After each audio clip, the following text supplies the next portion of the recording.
We're not taking anybody's guns away. So we need an assault weapons ban. They're literally tools of war. So Kamala Harris continues to say that she's pro-Second Amendment and pro-gun and that she's a gun owner and that she does not intend to ban guns at all. But then just a week later, she goes on and says that's exactly what she's going to do. She wants a national ban on rifles and more national gun control.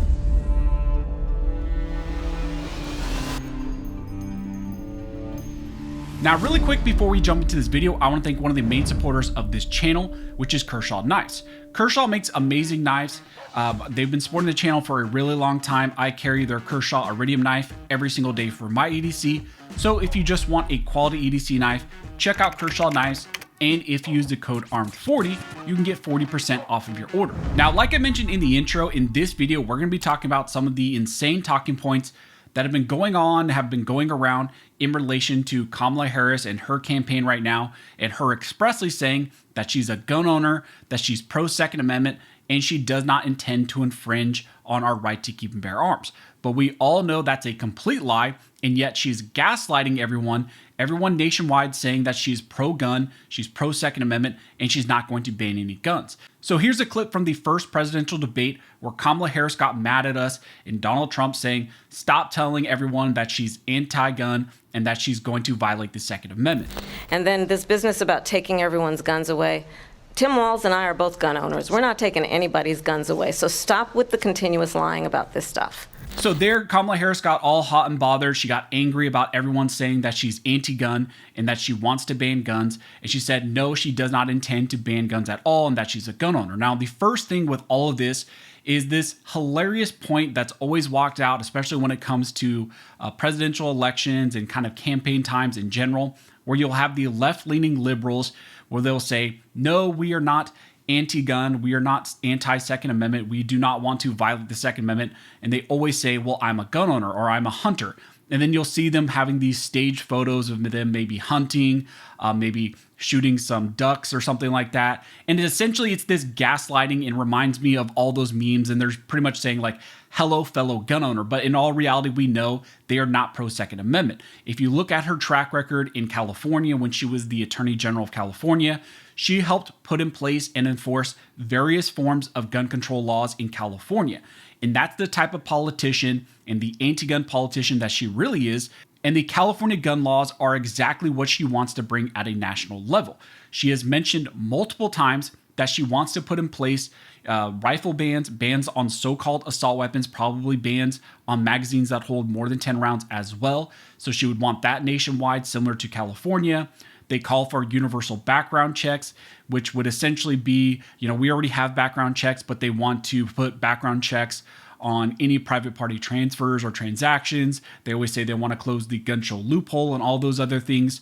And then also she wants national red flag laws. Those are things she's expressly called for and things she's put in place in California. Now, also keep in mind, Kamala Harris is currently the head of one of the new executive agencies that Biden and his administration put in place. And it's the Gun Violence Prevention Executive Agency, I think is what it's called, the White House Office of Gun Violence Prevention. And essentially, it's this hodgepodge executive agency that was created with a lot of powers, and they're supposed to coordinate between the FBI, I believe the ATF, and other, organizations, anti-gun organizations like Everytown and Giffords to put in place national gun control. So this is a person that heads not just executive agencies that are anti-gun, but she's also put in place gun control laws at a state level before, and she's enforced them before. And oh, by the way, she's also called for national gun control. But at the first debate, she said, stop saying I'm anti-gun, stop saying that I'm going to violate the Second Amendment, I'm not going to ban guns at all. And then just a week later, she does this interview. I feel very strongly that it is consistent with the Second Amendment and your right to own a gun to also say we need an assault weapons ban. They're literally tools of war. They were literally designed to kill a lot of human beings quickly. I say we need universal background checks. The majority of NRA members support that. Why? Because it's just reasonable. You just might want to know before someone can buy a lethal weapon if they've been found by a court to be a danger to themselves or others. You just might want to know. So in this discussion, you can see her once again having to address her position on guns. And once again, she says, I'm a gun owner, but what I want to put in place is a national ban on so-called assault weapons. I want national red flag laws and universal background checks. Now, what's interesting, again, she walks out these tired arguments about so-called assault weapons. Simply all semi-automatic centerfire rifles is essentially what she would like to ban. ARs, AKs, any variants, anything like that. Probably would want to mirror what California has in place. And she walks out those arguments that, oh man, they're militaristic, they're used in the military, they're similar to these militaristic weapons. And this is very indicative and kind of mirrors what we see play out in certain circuit courts like the 7th Circuit and the 4th Circuit, where you've had multiple lawsuits and multiple cases and multiple judges who also tried to take the position that AR-15s and similar semi-automatic rifles are useful in military service, and because they're useful in military service, they are inherently dangerous and unusual weapons, and therefore they fall outside the protection of the Second Amendment. That position seems to be what Kamala Harris and her campaign are trying to take on, but instead what she's saying is, I'm pro-gun, I'm pro-Second Amendment, I'm not going to ban guns at all. Oh, but by the way, yes, I want to ban rifles. So that is actually her position. Nobody has any delusions that if she was actually the president of the United States, if a bill got to her that passed the House and the Senate, made it to her for signing, she would obviously automatically sign any national ban on rifles. That is what she would want. She would ban magazines. She would put in place universal background checks or whatever form that would take, and she would definitely put in place national red flag laws. Now, one of the other things I want to point out with this discussion is she talks about with universal background checks that all the members of the NRA agree with universal background checks. Now, this term universal background check first is this broad kind of catch-all phrase that they throw out there. They ignore the fact that whenever anybody purchases firearms, they have to go through a background check, the NICS system, the 4473 and all that, which goes to the federal government. Instead, what they really want is to be able to track, register, and essentially keep an eye on every single firearms transaction. Now, with the discussion of the NRA, me and my channel, I've been very open about my issues with the NRA.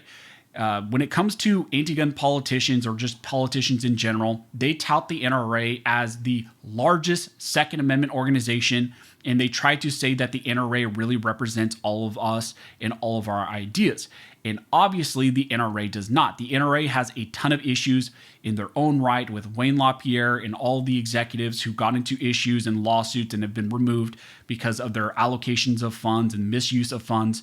So there's a ton of issues with the NRA, and the NRA just policy-wise tends to compromise on a lot of two-way issues. So I know a lot of us here on the channel, a lot of you viewers and myself do not align with the values of the NRA. That's why the NRA is losing members. And so for Kamala Harris to say, well, the NRA agrees with me with universal background checks, again, just throwing that out there. And if the NRA really agrees with her on universal background checks, that's a huge red flag. And if that's something that they're putting out there, which I don't think that they would be putting that out there, especially right now with what the issues that the NRA is having. But if that is out there, we don't agree with that. And no true gun owner, no true Second Amendment advocate wants universal background checks.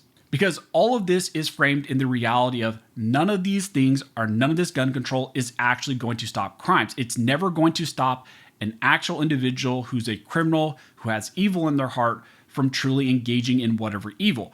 If it's not a firearm, they're going to use a vehicle, a knife, a hammer, whatever. They're going to find something to engage in that evil conduct.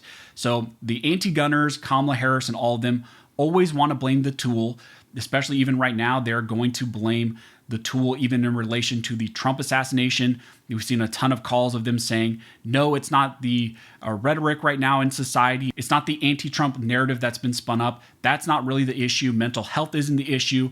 Let's just blame the tool, which is the firearm, and let's put in place national gun control. So that's the position Kamala Harris really takes. She has a long track record of being anti-gun, anti-Second Amendment, of wanting to ban rifles, magazines, universal background checks, red flag laws. She's aligned herself with anti-gun groups like Everytown, Giffords, Mom Demand Action.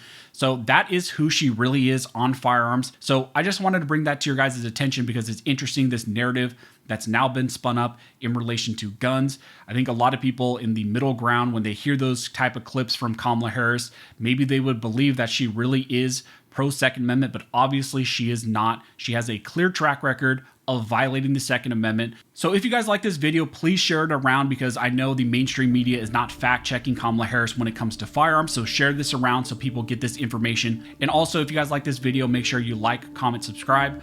All those things help to fuel the algorithm, and it signals to YouTube that you guys see value in these videos and in this type of two-way news.